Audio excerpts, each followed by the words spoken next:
Welcome to Leadership Kung Fu with your hosts, Sandi and Jennifer Long. Hello, and welcome to another episode, the second of 2025, of Leadership Kung Fu. I am your host, Jennifer Long, here in Denver, Colorado, and I'm here with my fabulous co-host from Toronto, Canada, Sandi Verrecchia. How are you, Sandi? I am great, and our U.S.-Canadian partnership is strong. Our partnership is strong. Our trade is good. Yes.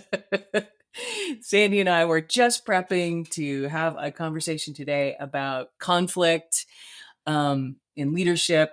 And we can't sort of get started unless we sort of mention how distracted we both are by 12 days in office and how we're all a little bit unfocused here in the United States. So we are well aware that we've got leadership lessons and we'll be watching those because there's a lot to talk about there. But Sandi, tell us what we're going to talk about today, because we're not going to talk about trade tariffs. We are not. We will not mention again, likely. Yeah, we're going to talk about conflict today, and from a leadership perspective, and how important it is for leaders to have conflict, because it's inherently going to be part of their job, and for leaders to be self-aware around what type of conflict they're in and the type of their behaviors around conflict, so that their go-to behavior. Self-awareness is critical, and for leaders to not turtle and put their head in the sand, but to navigate the messiness of conflict. So that's sort of what we're going to be talking about today. Does that sound like a good plan, Jen?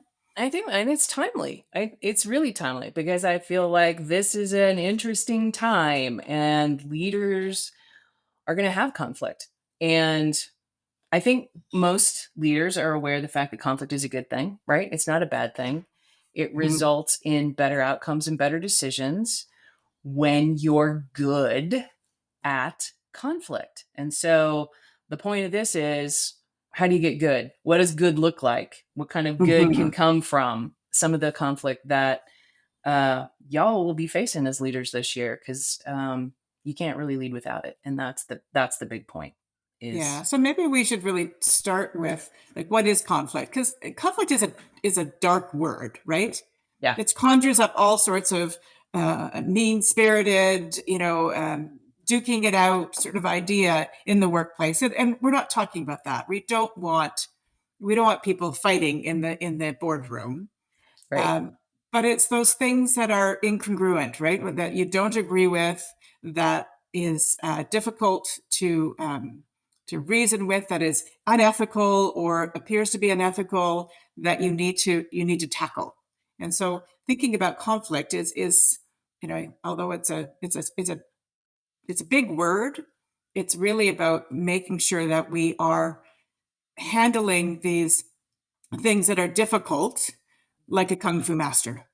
That's right. Right. It's recognizing the difficulty and the challenge. It's putting understanding, it's putting language, it's putting time around challenge and difficulty and perspective, because those are all elements. Those are what make it jagged. Those are what make it dark. Those are what make it. And when we get impatient and when we don't listen and when we operate out of fear, that's when conflict becomes unproductive. And that's when conflict is not offering what it can if you do it well. And so we're inviting you to embrace, to recognize. And I think part of it is recognizing you're in it and knowing when it shows up, what does it look like, right? What is conflict looking like? And so we had sort of a brief conversation about all the different kinds of conflict. So maybe I'll talk about that and then we can dive in to some of these things, right? And so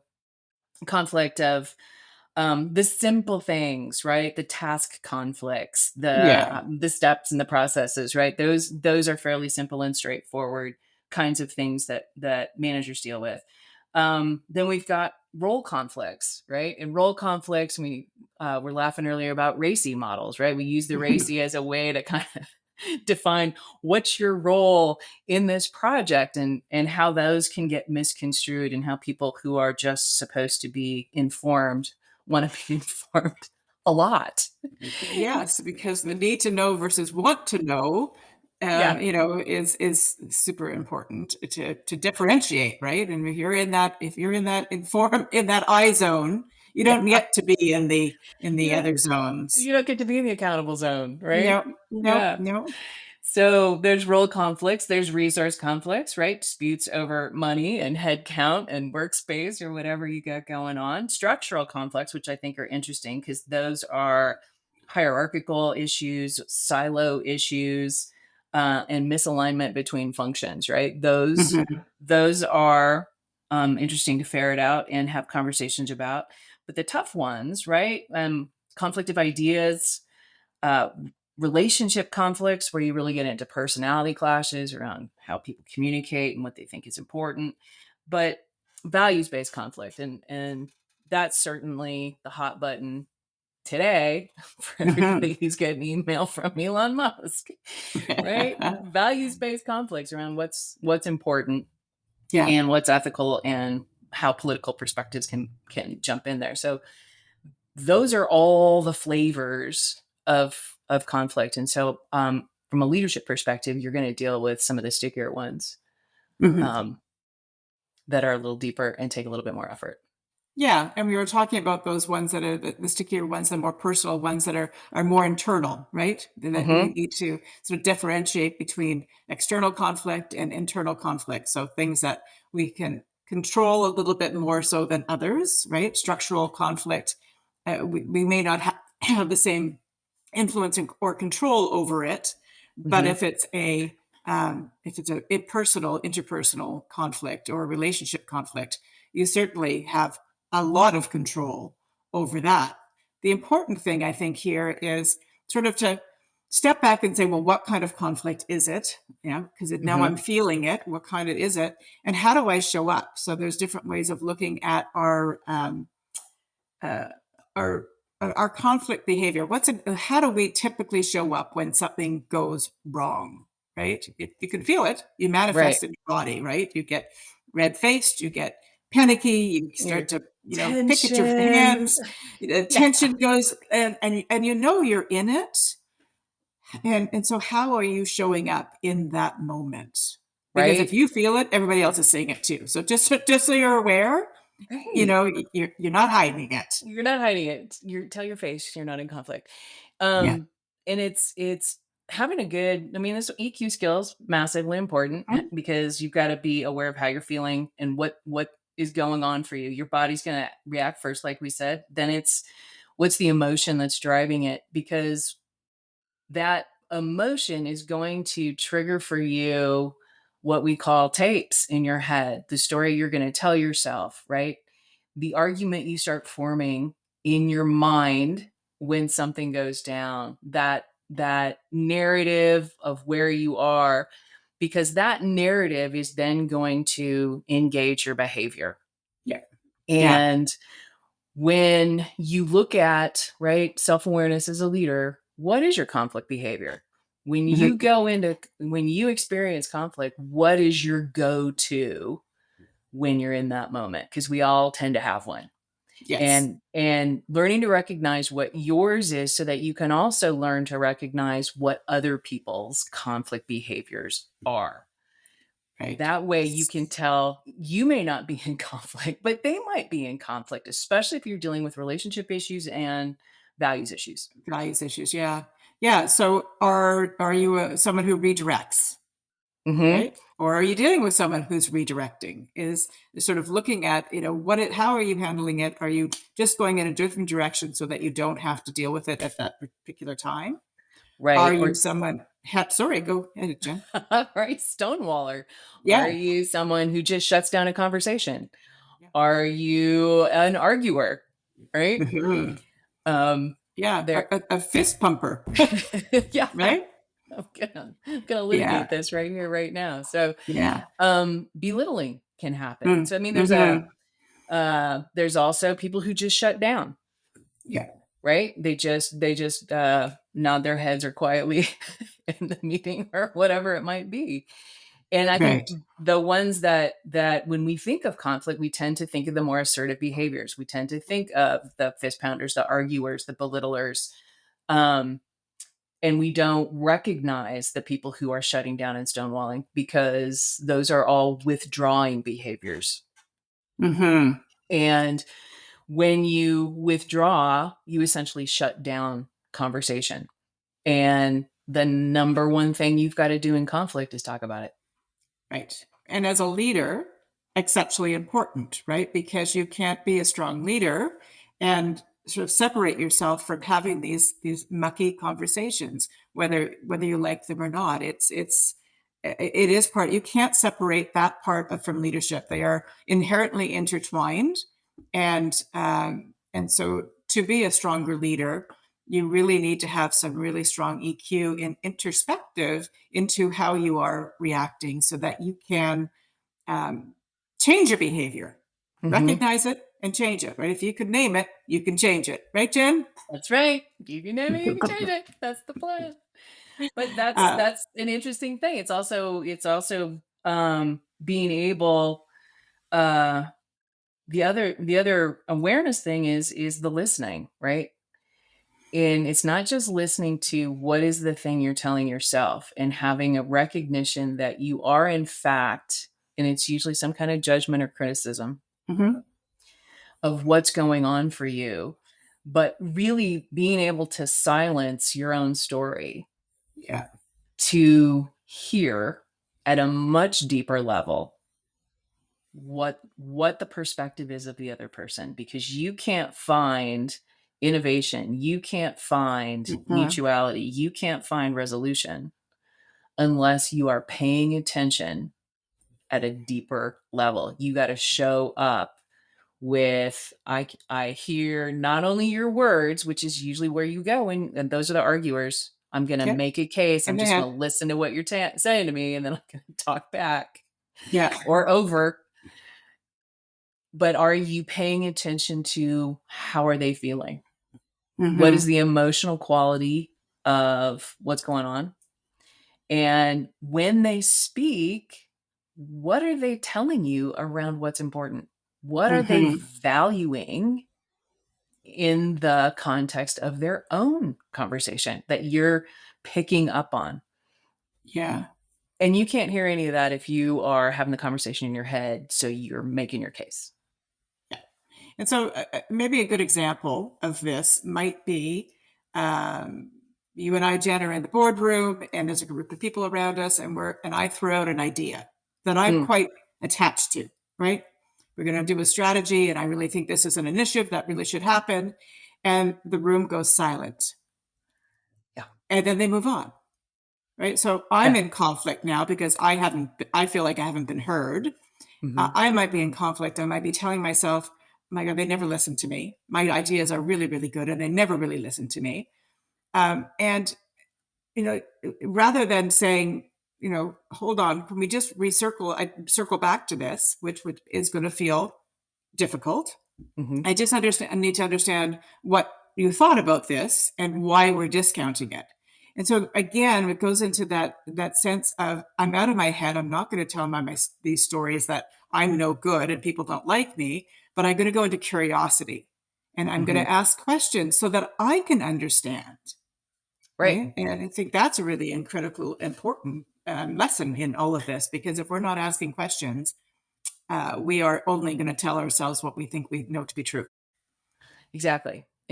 And then I'm going to say to you later, after, I've convinced myself that you don't listen to me. Well, I said that 3 weeks ago when you guys finally come around. Yeah, that's right. That's right. You didn't listen. Right. Yeah. So I think that's a really, it's an important aspect of being a leader. And when you can do that, you've sort of stretched your leadership muscle, if you will, because it's not an easy thing to do. Because it's emotional, and you are in a vulnerable place when you're there. And that's the curiosity is the best antidote, because it's an easy way to understand, hey guys, I put an idea out and y'all gave me silence. Help Mhm. me understand what that was about.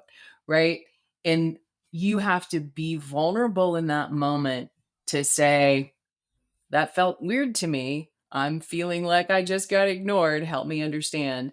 And when you're in an emotional place, it's hard to gather your rational faculties. Mhm. But in speaking, in engaging language and dialogue, and in harnessing curiosity, you're able to release some of the fear.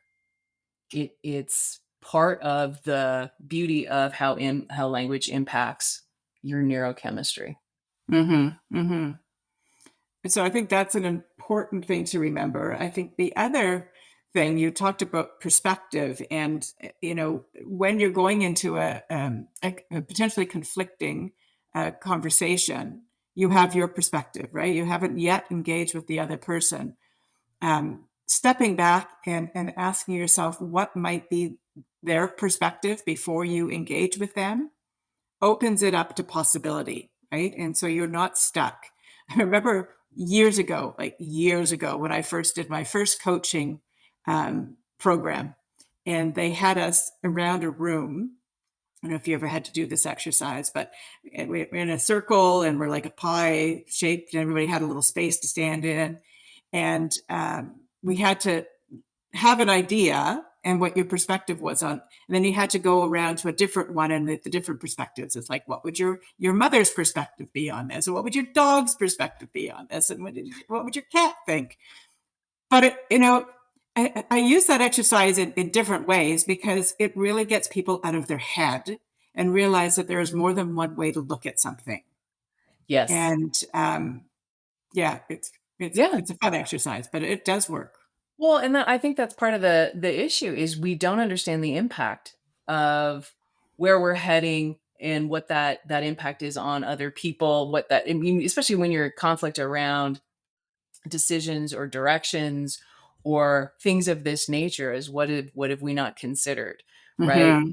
What are we moving through that are important and are uh so when those perspectives of we're gonna we're gonna bring everybody back to work, like, Yeah.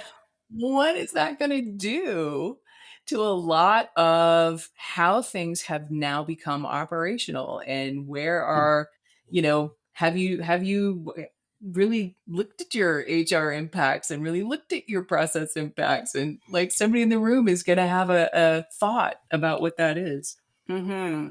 Yeah, and that's why it does create that innovation, right? I think conflict it can create innovation and creativity if used in the right way, and that's a really good example because how many businesses now in 2025 in the last 6 months have said no, we want people back, Mhm. and so we don't want you at the petting zoo anymore with your laptop. We want you, in your chair beside us so we can watch what you're doing, and it's created all sorts of conflict within organizations. Mhm. And this is, when you think just about that whole thing in and of itself, what are you not considering? And when you listen to what they tell you, what ideas does it give you instead Mhm. of what case can you make? How do you defend your decision, Yeah. right? And I think we so often go into defense instead of, well, what would that mean?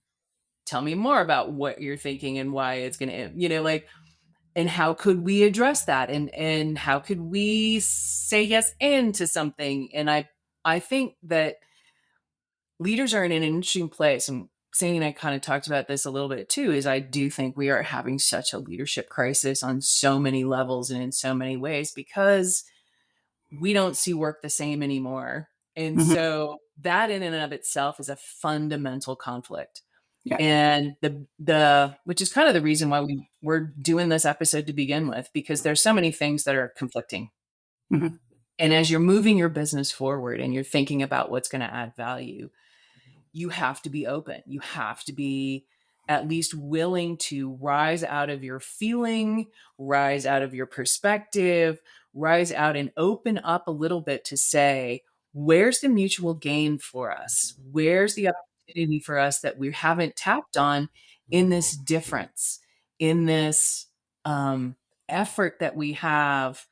And what am I willing to say about what I want and what I'm afraid of and what I'm concerned about?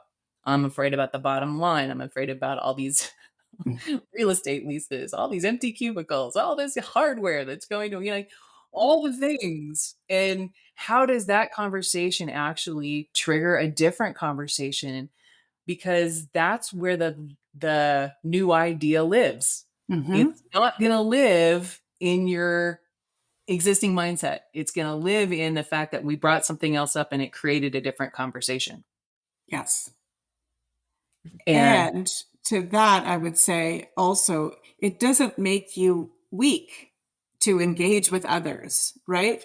Just because you have a leader, manager, VP, CEO, whatever in your title, you are not always right. And, we have built organizations with people, really good people in order to move organizations forward. You're not doing that on your own. And so it doesn't make you weak to engage, to be curious, to find out more about what other people think.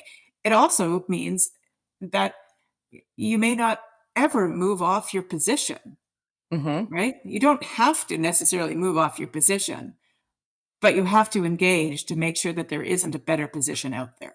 Well, and how do you sell your position based on what they bring you? Mhm. Right? Is I hear the things, I hear the things. Let me share my position. Let me share my reasoning. It's no different than we all want to know why. We want to understand the context of why the boundary lives here now and why the boundaries were moved, or how does this line up to the organizational values or the things we're trying to achieve this year, right? Mhm. How because there has to be sense making in how you got to a position, Yeah.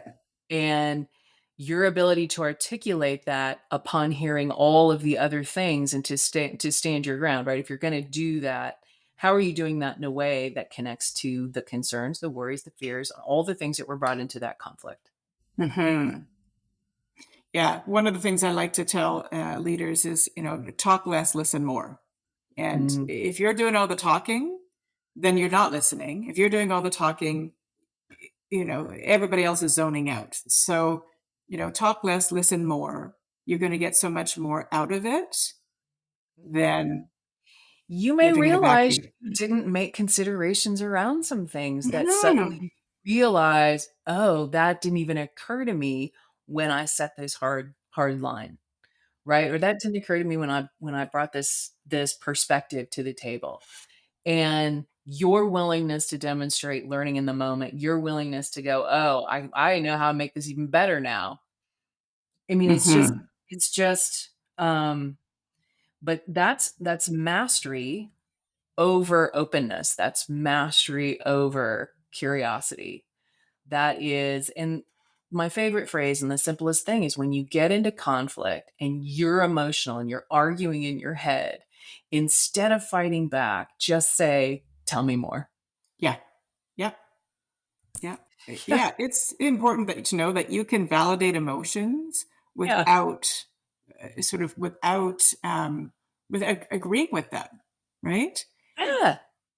And Yeah. so if we take this down to a level of a leader having to have a one-on-one conversation with someone perhaps who's not doing their job or appears to not be doing their job, um, there, I was joking with Jen before that whole idea of sandwich, like hit him with a good thing, hit him with a bad thing, and then wrap it up with a good thing. What do they remember? The good thing, and What why are we talking about this? Or the bad thing, and you're such a jerk. Right? They're not going to remember. They're not. They're not going to feel good, feel bad, feel good. It's just it was a ridiculous concept. Um, but understand it in terms of coming to the conversation with intent. Like this is the intent of the conversation, and at the outcome, I'd like this. So really clear on what it is that you want to talk about and what you want to have happen.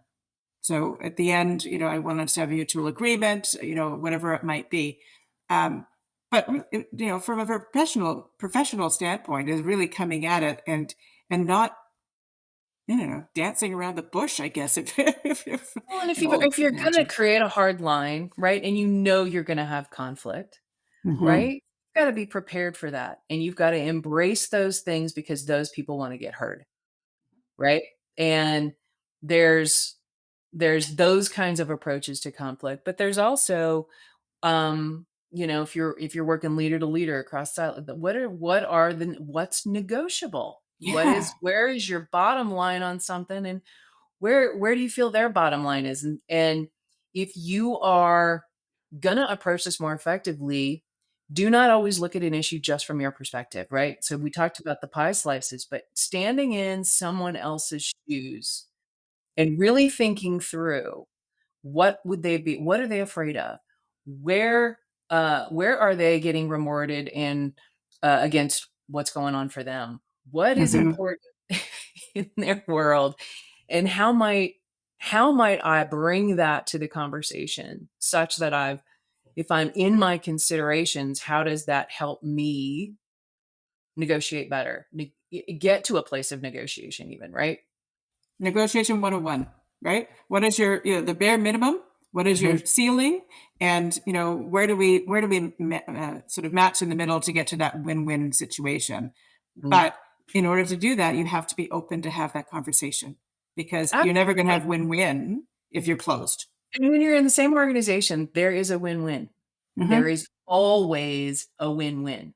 And that's always what I find frustrating when you're dealing with people who are dealing with other parts of the organization and they just are, oh my God, there's just no talking. And it's like, no, look, you guys all work for the same company. You're actually on the same team.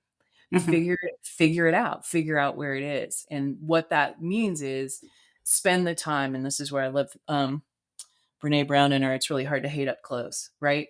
Don't do this in an email. Don't do this. Conflict doesn't happen on messages. Conflict doesn't happen well. You're never going to get the benefit of resolution, of mutuality, of innovation if you're not eyeball to eyeball, either on Hmm. camera or in front of each other. Yeah. Even camera to camera is a little bit difficult, right? There's Yeah. something to be said about personal space and being in the same room, and to really see body language that's not just at your neck up, Hmm. right? So, um, for all Yeah. of you that really only want to be at home, there is a time and place to be together, and when you're having difficult conversations, I would suggest that is one of them for sure. Exactly. And so not only is it just the listening and the eye contact and all the things, but you need increased versatility in your communication. Mhm. Do not come to conflict in your style and stick in it. Yeah. No. People cannot hear you if they're a different style and they're in conflict. And Mhm. yes, they should be listening at the same level. But if you're going to practice for you, how you listen can set the tone of the conversation to begin with. Mhm. The questions you ask are going to set the tone of how open it's going to be, and how willing someone else is going to be to participate in the event. And when you can meet someone in their communication style, if they're more soft spoken, if they're more um, uh, cautious, if they're more reflective, let's use all the disc words, right? If they're in those mindsets, how they relate, and you're coming in with your D style results, don't tell me I'm wrong. I've got a whole argument for Just you. do it attitude. Gotta move through this, right? You're going to do much better to meet them where they are. Mhm. And that is as much a part of strategy in terms of good conflict, because you should definitely feel outside your comfort zone and open and willing in a way you're not normally, which is counterintuitive to shut it down, defend it, and let's just close the book on this. Mhm. And I think the other thing to also remember is if you're in that moment, you're feeling like you're not getting anywhere, right? You're both in defense mode or in combat mode. It's okay and it is appropriate to say, I think we just need to take 5 minutes. I don't think we're going to get anywhere. I think we need to sort of reboot our brains a little bit on this and come back and maybe, think about things a little bit differently. Like diffuse the situation, step back, and then come back, because you're not always going to see it, the same way, right? And so, Yeah. being a leader says step into that leadership role and call it what it is in a way that allows somebody else to see maybe what's happening at the same point, right? Because the level of EQ is not always matched person to person. And so I might be thinking, oh, I just need to be less defensive, and that other person behind across is like, nope, I'm going. I'm the D. I'm going. So it's okay, and it is not a sign of weakness to stop and say, I think we just need a quick minute, a break, and regroup on this. Right. Tell And them why. those are time bound, right? Yeah, Because you yeah. can't de-escalate to manipulate. You have to de-escalate to decompress. Yeah. And that's when you really just need to walk and breathe and figure out when is a good time. Mornings are better than afternoons, when people have better energy, better perspective. Yeah. And there, honest to God, is something about sleep on it. Sleep on it. And taking it to the next day is perfectly acceptable when it's intense, when it's, if you're in a team to team and you've got cohorts of people and it's a lot of people thinking, sometimes it's a sleep on it thing. Let's all just take this away. And then, and there's, all kinds of tools. And I think mostly we focused on sort of the interpersonal one-to-one, which I think in so many ways is really the important bar setter. And if you get good at one-to-one, group settings can get a little easier. Yeah. But on a future podcast, we will talk about team and conflict and the role of the leader in that. I think would be a good one to maybe shed some light on. Yeah. When you get ganged up on. Yeah. Exactly. And I don't know what else we can offer in terms of dealing with it well. Is don't avoid it, don't walk away from it, don't ignore it, Navigate it. Recognize it and embrace it. And it's a gift. It's a gift to get a different perspective. It's a gift to know that there's people that think differently. It's a gift to know there's something else that you haven't considered. And just be willing and just be mindful of when you're in that triggered state. Know what your game is so that you can demonstrate how, because as you lead, you teach others what leadership looks like. Yeah. And if you can't handle conflict, what you tell people is it's okay to handle it like an idiot. Yeah. Yeah. So know what your conflict behavior is and how and what your triggers are. I think those are important takeaways, and that requires some self-reflection. And sometimes it's not in the moment, right? Maybe it's after. You're going, oh, I shouldn't have done that, and sort of name these things, and so that you can get good at recognizing them in the moment. But it's a practice, right? The art of Kung Fu is very much similar to that. We talk about that all the time. Leadership is a practice, and you need to try it over and over and over again and do your learnings. You need to fail. You need to try in order to master any piece of leadership, and conflict's just one of them. Exactly. And it's becoming more and more, I mean, politics and the United States aside, that running different value sets through different groups of people in the organization and where they are and what's important, and just navigating the new world of work, values have become more and more important. Personal values not lining up with work values, and some of these decisions these are meaningful conversations, and your thoughtfulness around it instead of your defensiveness around it is what's going to set you apart in terms of how you bring your business into a different state, into a more value add as you make decisions. And people are going to have, your social capital as a leader is at stake every time you get into conflict. Yes. And you burn that social capital as a leader when you do it poorly. And I think that's probably one of the most important things you need to realize is there is a cost of doing conflict poorly. Absolutely. Okay, so hopefully that gave our listeners some ideas on how to deal with conflict right, and how to learn from conflict, and how to be a kung fu master around conflict. And, we welcome you to send us your ideas, your questions that we could possibly answer for you on future podcasts.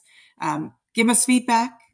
Share our links with everybody else that you know that needs to learn about leadership and leadership. Yes, kung it's fu going to be and a hot year mastery. for leadership. It's going to be a hot year for It here in is. the United States, and every other country that's getting bullied. It's going to be a hot year for leadership. That's right. And we said we wouldn't right. mention it again, but there it went. Because we're completely distracted by it. All right. Thanks so much for listening. Tell your friends, download us, share your links, and we'll talk to you on the Talk to next you one. soon. Bye, Sandi. Bye. Thank you so much for listening. You can check out Sandi's website at satoriconsultinginc.ca. That's SATORI consultinginc.ca. And you can check out Jen's website at accountabilityatwork.com. If you like what you hear, let us know by leaving a review on your favorite listening platform. Thanks again, and we'll see you next time.